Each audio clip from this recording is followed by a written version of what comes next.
What's one story from your childhood that sounds fake now? My sister and I were latchkey kids. Since she was older, she was always put in charge of me. In reality, though, we usually just did whatever we wanted. One afternoon after school, I decided to make some mac and cheese. I had made it about a billion times before, so it seemed easy enough.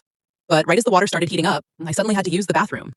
I called out to my sister, Ashley, who was in her room talking on the phone with her friend. She walked out looking mildly annoyed, and I asked her if she could just watch the pot for a minute in case it boiled over. She agreed, so I ran to the bathroom. When I came back, the stove was on fire. Ashley was nowhere to be seen. I panicked and started screaming for her. A few seconds later, she casually walked out of her room, still on the phone and looking irritated that I had interrupted her conversation. I pointed frantically at the flames, waiting for her to help. Instead, she turned around and walked away. At this point, I realized I was on my own. I grabbed the pot off the stove and tried to smother the fire with a glass lid. It worked for about 2 seconds before I realized the flames were venting into the oven instead. That's when I remembered we had a fire extinguisher. Perfect. I ran to grab it, only to realize I had absolutely no idea how to use one. So there I was, frantically reading the instructions while the fire continued blazing on the stove.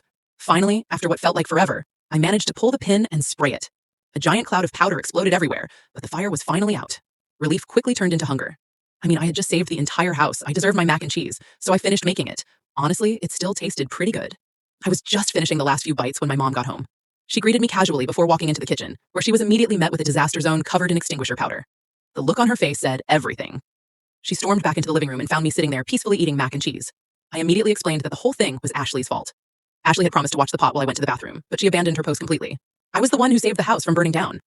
Surprisingly, my mom agreed. Ashley was supposed to be watching me because she was the older one, so she ended up getting punished and had to clean the entire kitchen herself.